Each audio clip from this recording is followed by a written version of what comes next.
disinilah tampaknya Jessica Wongso ya nasibnya baik masih memakai undang-undang yang lama yang mendapatkan kritikan masyarakat seolah-olah remisi ini obral.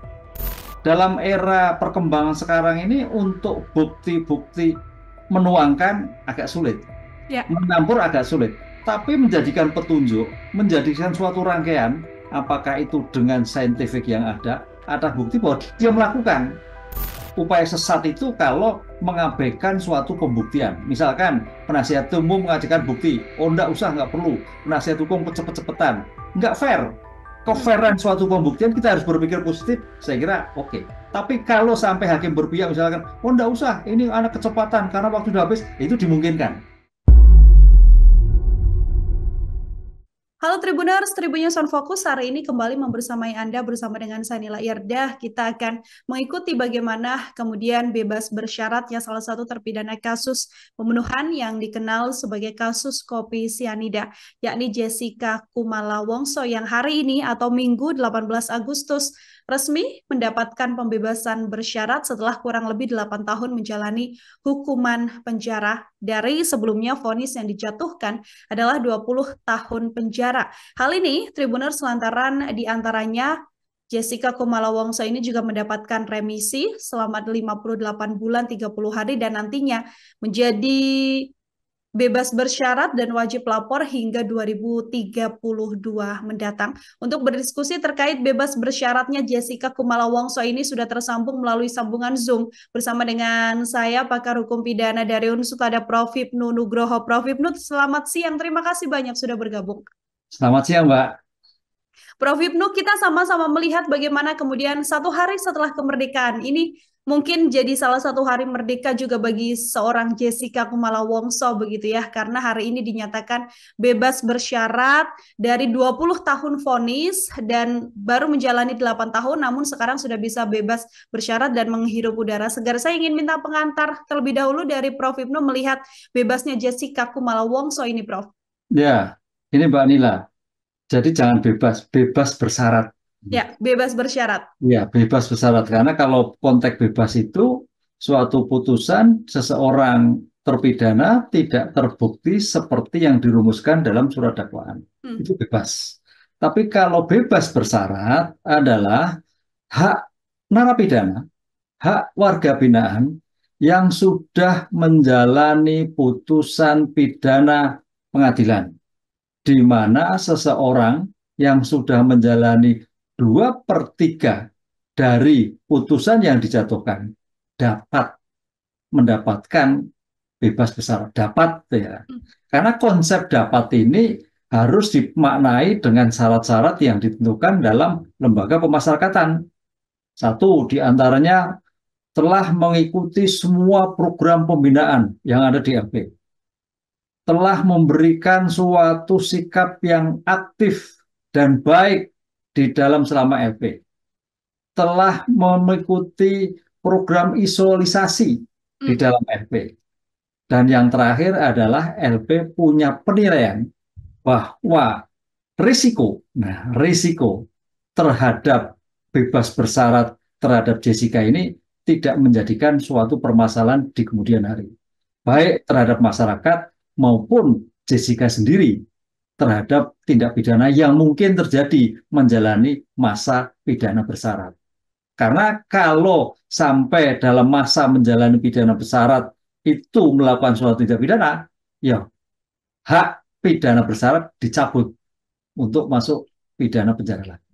Oke, artinya ini sudah berdasarkan perhitungan dan juga sesuai dengan aturan yang memang berlaku juga. Sudah 2/3 dari masa tahanan ya, Prof. Hipnu ya, dan kemudian berkelakuan baik. Yang kita tahu juga Jessica Kumala Wongso ini menjadi guru juga di lapas, begitu mungkin itu juga bisa jadi salah satu pertimbangannya. Ini kan Jessica Kumala Wongso, Prof. Hipnu mendapatkan remisi cukup banyak kalau publik melihat begitu ya, 58 bulan 30 hari.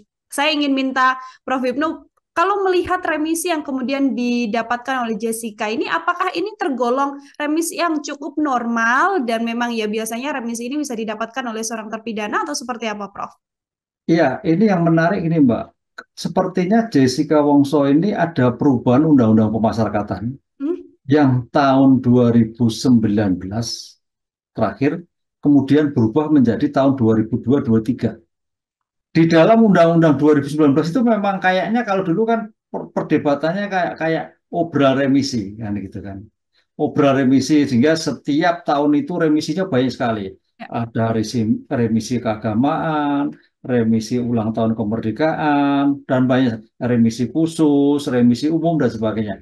Tapi kalau kita melihat undang-undang yang terbaru, saya nggak apa-apa persis. Ada pembatasan-pembatasan yang jumlahnya, yang tadinya itu ada bulanan, sekarang kalau nggak salah mingguan. Saya tidak tahu persis di dalam undang-undang terbaru loh ya. Nah, disinilah tampaknya Jessica Wongso ya nasibnya baik masih memakai undang-undang yang lama yang mendapatkan kritikan masyarakat seolah-olah remisi ini obral. Nah, Ya. itu loh. Nah, sekarang ada pengetatan. Nah, ini yang harus kita pahami. Oleh karena itu, dalam hal ini saya kira ya cukup berdasarkan pada suatu undang-undang ada. Hmm. Memang menjadikan pertanyaannya 58 bulan itu kalau kita hitung 4 tahun 8 bulan, Mbak. Ya, Hampir betul. 5 tahun. Ya kalau dihitung dengan pidana yang jalani kan 8, berarti kan sudah 12 setengah. Nah, memang pas untuk mendapatkan apa namanya pidana bersyarat. Hmm. Cuma perdebatannya adalah antara 8 tahun pidana menjalani dan 4,8 ini tampaknya tidak konsisten antara pidana dan pengurangannya. Hmm. Itu ini yang saya kira kita pahami publik ini melihat angka itu. Ini yang saya kira perlu disoroti, Mbak. Gitu, Mbak. Oke, bagaimana kemudian pidana yang didapatkan adalah hasil dari undang-undang yang lama ya, Prof. Ibnu ya, Ya, sehingga terkesannya ini banyak sekali, namun undang-undang yang terbaru yang sudah berlaku sudah ada pengecualian dan pengetatan-pengetatan tidak sampai sebanyak mungkin yang akan didapatkan ya. oleh Jessica apabila berlaku di undang-undang yang sekarang. Mm. Seperti itu. Oke, Prof. Ibnu kita pada masanya kita mengetahui bagaimana kasus kopi sianida ini menjadi satu kasus yang kemudian tersorot oleh media. Persidangannya juga bisa dilihat secara terbuka oleh media dan kemudian membuat salah satu hal yang tersorot juga bagaimana kemudian ada yang menyatakan sebenarnya Jessica tidak bersalah, tapi secara prosedural ada yang mengatakan juga fakta-faktanya menyatakan Jessica bersalah. Apabila Prof. Ibnu melihat situasi ini, apakah kemudian Prof juga termasuk kacamatanya melihat Jessica Kumala Wongso ini bersalah dalam kasus kopi sianida atau ada merasa hal janggal juga, Prof? Kalau saya melihat bagian dari sistem persidangan itu luar biasa. Hmm. Bahkan kalau kita lihat upaya paksanya itu sampai pada upaya paksa khusus. Artinya upaya paksa yang diberikan oleh kejaksaan, pengadilan itu sampai melampaui upaya paksa khusus 30 hari. Itu suatu luar biasa. Dan hitungan sidang kalau nggak salah sampai 30-an lebih Ya, persidangan. 32 kali sidang. 32 kali. Dan persidangannya betul-betul tanda petik terbuka tanpa batas. Ya. Artinya ketika pembuktian di media pun tidak ada yang tutupi, tidak Hmm. ada di mute. Sehingga orang di sawah, di kebun pun bisa lihat sampai keterangan sampaikan. Ini yang sebetulnya tidak boleh dalam suatu pembuktian. Hmm. Karena pembuktian itu dalam tanda petik saksi-saksinya bisa melihat, mendengar. Lah, saking semangatnya ketika itu terbuka luas. Nah, ini catatan. Makanya terhadap kasus Sambo, kasus yang lain enggak Ya. mute kecuali di persidangan tempat lah baru bisa melihat. Tapi terhadap publik media tidak bisa. Sepertinya kok kalau saya melihat sebagai aspek formal sudah luar biasa ya. Hmm. Artinya pembuktian yang dilakukan oleh negara, apakah oleh penuntut umum, apakah kemudian oleh pengadilan yang mencari pembuktian material, sudah cukup untuk seperti yang dirumuskan. Hmm. Kalau menurut saya seperti itu. Karena saya melihatnya dari rentang waktu yang sudah luar biasa yang diberikan. Dan rentang waktu bukti yang disampaikan, baik bukti yang memberatkan, baik bukti yang meringankan, baik keahlian forensik, turun semua, Mbak. Ya, betul. Nah, gitu, Pak. Itu Hmm. saya kira sudah all out menurut saya. Jadi tidak dilakukan. Tapi kalau toh memang namanya suatu manusia yang tidak sempurna, ada kekhilafan, ada kurang pasti mungkin. Hmm. Tapi kalau upaya semangatnya, saya kira menurut saya sudah luar biasa itu. Hmm. Terkait bukti, kemudian Prof. Ibnu kan yang kemudian jadi pertanyaan, Jessica sendiri menyatakan dia tidak bersalah, dia tidak melakukan begitu. Ditambah juga tidak ada satu alat bukti yang nyata begitu ya, alat bukti yang real, bukti material yang memang sah untuk menyatakan bahwa Jessica ini meletakkan racun dan sebagainya seperti yang kemudian dituduhkan pada dirinya. Apakah hal ini bisa menjadi salah satu upaya Jessica untuk kemudian bisa melakukan langkah hukum lanjutan setelah ini, Prof? Dalam konsep hukum, keterangan terdakwa itu dirinya sendiri, Ya. yang disebut asas non-incrimination. Jadi nggak ada namanya terdakwa itu mengaku, mengiyakan. Hmm. Nah, oleh karena itu, dalam seperti ini, bukti-bukti itulah yang menjelaskan sejauh mana bukti real, ada suatu petunjuk. Lah ini kita harus melihat juga loh, dalam era perkembangan sekarang ini untuk bukti-bukti menuangkan agak sulit, Ya. mencampur agak sulit. Tapi menjadikan petunjuk, menjadikan suatu rangkaian, apakah itu dengan saintifik yang ada bukti bahwa dia melakukan. Ini yang menjadikan harus melihat perkembangan sekarang untuk melakukan suatu tindak pidana. Hmm. Seperti misalnya korupsi, suap nggak mungkin Mbak Nila nerima itu aja, tapi kan muter. Ya. Nah, ya kan gitu kan. Lah, apakah ini terjadi? Lah, ini saya kira juga perdebatan sampai di sana. Kalau menuangkan enggak, tapi bukti-bukti petunjuk inilah. Makanya di dalam suatu persidangan itu adalah bukti petunjuk. Bukti yang dimiliki oleh peradilan terhadap bukti-bukti yang dialah sebagai pelakunya. Hmm. Maka untuk menentukan, mencampurkan nggak mungkin ketemu lah. Kecuali ada CCTV, kecuali bukti-bukti langsung. Hmm. Nah, ini perdebatan di sana. Oleh karena itu dalam suatu rangkaian pembuktian itu suatu yang tidak berdiri sendiri, adalah pembuktian yang suatu keterkaitan dengan bukti yang menimbulkan petunjuk. Makanya disinilah saya kira hakim PN pada waktu itu, apakah PT, apakah kasasi, mempercayai kewenangannya petunjuknya berdasar bukti dia sebagai pelaku. Oke. Bukti yang tidak real sekalipun dalam aturan hukum pidana juga bisa menjadi bukti. Seperti itu ya, Prof. Ibnu ya? Ya kan alat buktinya kan alat bukti saksi, ahli, petunjuk, tentang terdakwa. Hmm. Kan gitu loh. Petunjuk itu menjadikan yang dalam KUHP baru ke depan itu apa yang diketahui dalam persidangan. Disitulah tingkat kejelian seorang majelis untuk dilihat. Apakah dia pelaku atau tidak. Nuansa kebatinan seorang hakim harus melihat. Dia pura-pura, dia bagaimana dari kasus itu. Ini yang dimiliki. Makanya dalam suatu pembuktian di persidangan itu kita menganut negatif weight. Negatif adalah berdasarkan undang-undang tadi, dua alat bukti. Bukti weight-nya undang-undang, negatifnya keyakinan. Oh, yakin melakukan dengan keterangan yang diberikan dalam persidangan. Gitu. Dalam kasus ini kan juga banyak pihak yang mengatakan ada peradilan sesat begitu dalam kasus Jessica Kumala Wongso. Apakah artinya Prof. Ibnu tidak melihat adanya proses peradilan sesat dalam tanda kutip yang kemudian terjadi dalam kasus ini, Prof? Kalau saya melihat dengan lamanya persidangan yang dibuktikan, dengan bukti-bukti forensik yang sudah dihadirkan, dengan bukti-bukti yang sudah disampaikan baik yang memberatkan, yang meringankan, dengan upaya hukum sampai upaya hukum khusus, sepertinya tidak. Ya. Seperti tidak. Upaya sesat itu kalau mengabaikan suatu pembuktian. Misalkan penasihat umum mengajukan bukti, oh enggak usah, enggak perlu. Penasihat hukum cepet-cepetan. Enggak fair. Kefairan suatu pembuktian kita harus berpikir positif, saya kira oke. Tapi kalau sampai hakim berpihak misalkan, oh enggak usah, ini anak kecepatan karena waktu sudah habis, itu dimungkinkan. Tendensius dalam suatu persidangan, saya kira untuk menentukan keterbukaan dalam suatu persidangan. Sehingga jangan sampai sesat dan tidak sesat. Oke.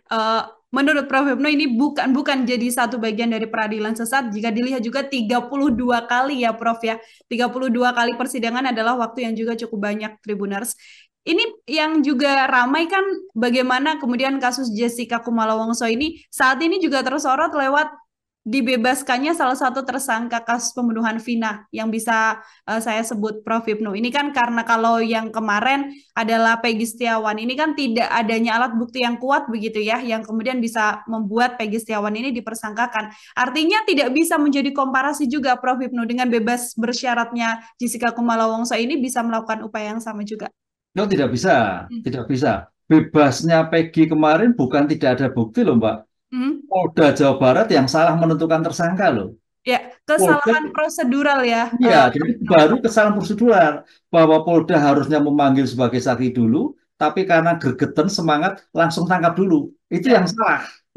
Yang salah. Jadi Peggy itu secara material masih dimungkinkan nanti dengan bukti-bukti baru yang bukti kemarin. Karena dalam putusan Mahkamah Konstitusi itu ada bukti baru di luar bukti yang dibuktikan kemarin. Jadi kewajiban Polda Jawa Barat harus mencari bukti-bukti di luar bukti yang kemarin untuk menentukan Peggy. Oke. Nah, kemarin kan baru prosedural, bukan Hmm. materialnya. Hmm. Begitu. Oke, tidak bisa kemudian disamakan dengan kasus kopi sianida yang saat ini menjerat Jessica Kumala Wongso. Peninjauan kembali kan sedianya memang sudah dilakukan Prof. Ibnu beberapa kali dan ditolak begitu ya pengajuan peninjauan kembali dari Jessica. Upaya peninjauan kembali saat ini apakah masih memungkinkan untuk bisa dilakukan Prof. Ibnu? Memang perdebatannya sekarang adalah eh, aspek keadilan. Dalam mencari keadilan memang tidak boleh dibatasi, kan gitu kan. Hmm. Pertanyaannya di KUHP itu keadilan itu cuma satu kali PK. Oleh karena itu kalau perkembangan dalam putusan Mahkamah Konstitusi kemarin diberikan waktu lagi satu kali. Karena Hmm. teorinya keadilan masa dibatasi. Mencari keadilan terus-menerus. Nah, disitulah perdebatan kemarin dalam putusan Mahkamah Konstitusi sehingga dimungkinkan satu kali untuk mengajukan PK kembali. Selain kemarin yang sudah diajukan. Hmm. Nah, jadi Jessica Wongso masih dimungkinkan satu kali. Oke, masih dimungkinkan satu kali untuk melakukan peninjauan kembali. Setelah yang kemarin ditolak, lalu ini peninjauan kembali. Hal apa, pembuktian atau penguat apa sedianya Prof. Ibnu yang mungkin bisa diperjuangkan oleh tim kuasa hukum dan juga Jessica Kumala Wongso setelah saat ini ada pembebasan bersyarat juga? Ya, gini Mbak, sebetulnya spirit peninjauan kembali itu kita harus pahami, tidak asal mengajukan peninjauan kembali. Ya. Peradilan kita itu adalah peradilan negara. Jaksa negara, hakim negara, polisi negara. Yang sudah mempersiapkan bukti-bukti yang cukup. Barang siapa yang harus menuduh, membuktikan. Kan gitu kan. Lah, oleh karena itu, kejelian seorang penasihat hukum untuk menentukan bukti yang kemudian pada waktu kececer. Nah, kita ingat, bukti baru adalah bukti yang kececer, yang ketika sidang pertama tidak dilakukan, yang kalau dilakukan bisa menjadikan putusan bebas. Nah, pertanyaannya, dengan 32 kali sidang, dengan waktu yang rentang lama, apakah masih bukti kececer? Nah, ya, dalam terminologi bisa ya, bisa tidak. Hmm. Tapi kita harus berpikir secara objektif. Kalau momen konteksnya tadi sesat, mungkin kececer ya. Tapi kalau tidak sesat, kececer tidak mungkin. Hmm. Nah, sudut pandangnya ke situ, Pak. Hmm. Kalau Artinya, berpikir kececer, ya pasti. Wah, ini sesat. Baru dimungkinkan. Tapi kalau tidak, ya tidak. Disitulah saya kira bukti material, bukan bukti formil, bukan bukti sekunder, bukti material yang ketika itu ditemukan, tapi tidak ditemukan. Oke, dari 32 kali sidang, sedianya memang semua bukti bisa-bisa sudah terbuka ya, Prof. Ibnu ya, apabila mengajukan peninjauan kembali. Kalau dari analisa Prof. Ibnu, artinya dengan tidak adanya novum baru begitu ya, bukti-bukti baru yang bisa dikumpulkan, peninjauan kembali dari Jessica Kumala Wongso ini juga bisa gagal kembali, Prof. Ya, kalau kita lihat, kita bisa gagal, tidak gagal ya. Hmm. Peradilan kita adalah peradilan negara ya. Ya. Dan kalau kita identifikasi, Mbak, coba di studi tentang berapa persen, itu tidak lebih 20%. Hmm. Artinya negara mampu membuktikan. Nah, yang mudah-mudahan Jessica Wongso masuk yang 20% tadi, yang bisa diterima permohonan PK-nya. Nah, gitu. Kalau peninjauan kembali dari Jessica Kumala Wongso ini ditolak, apakah kemudian berpengaruh dengan bebas bersyaratnya atau tidak ada pengaruh apapun, Prof? Oh, gini, eh, PK dimintakan itu adalah terhadap upaya hukum. Jadi terhadap kalau toh kemarin sudah bebas, memang betul secara fisik tidak perlu, tetapi secara non fisik, secara mental, secara psikologis, sifat melawan hukumnya hilang. Hmm. Nah ini yang dicari. Sifat melawan hukum Jessica hilang, walaupun sudah bebas sekarang. Seperti kemarin Sakatata, nggak ada konsekuensinya secara material, tetapi secara fisik, secara psikis nama baik, sifat melawan hukumnya hilang. Ya. Itulah yang dicari. Jadi bukan karena fisiknya, tapi sikap kejernihan bersih terhadap masalah hukum itu yang dilakukan Jessica ataupun Sakatata yang sekarang ini. Artinya meskipun nanti peninjauan kembalinya gagal, Jessica Kumala Wongso tetap mendapatkan bebas bersyaratnya sampai di Iya, tahun 2032 iya, nanti ya, iya. Prof. Ibnu ya. Oke, ini terakhir dari saya, Prof. Apabila Prof. Ibnu melihat kasus kopi sianida Jessica Kumala Wongso yang rasanya akan mengajukan peninjauan kembali, kalau menurut Prof. Ibnu, sedianya lebih baiknya apakah memang mengikuti saja sudah vonis yang berlaku sampai nanti pembebasan murni di 2032 atau dicoba saja tidak apa-apa untuk peninjauan kembali sekali lagi, Prof? Ya, akses to justice. Ya, siapapun tidak ingin terbelenggu sifat melangkumnya melekat seumur hidup. Sehingga kalau menurut saya bukti cukup, kalau cukup ya dilakukan. Tapi kalau kan sudah bisa dirasa, Mbak, penasihat hukumnya sudah dirasa, adakah yang tercecer, adakah yang kurang. Tapi kalau tidak, ya tidak. Tapi kalau memang merasa, ya namanya kembali tadi, access to justice bisa dilakukan. Karena akan memberikan pembersihan kepada diri seseorang terpidana.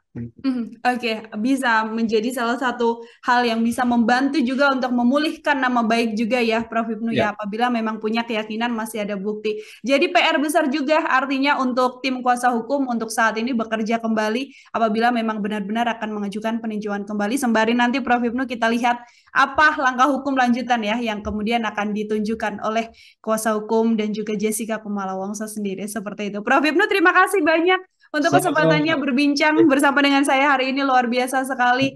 Semoga di lain kesempatan kita juga ada kesempatan berbincang kembali. Prof. Ibnu, Ya, pakar hukum pidana Unsud Ibnu Nugroho Tribuners membersamai kita dalam Tribun Fokus. Selamat beraktivitas kembali, Prof. Ibnu. matur nuwun, Mbak. Ya, demikian obrolan saya bersama dengan pakar hukum pidana Unsud Prof. Ibnu Nugroho terkait bebas bersyaratnya Jessica Kumala Wongso. Nantikan obrolan saya lainnya dengan sejumlah narasumber lain dan tema-tema lain. Saya Nila Irda pamit undur diri. Terima kasih dan sampai jumpa. Download Tribun X sekarang. Menghadirkan lokal menjadi Indonesia.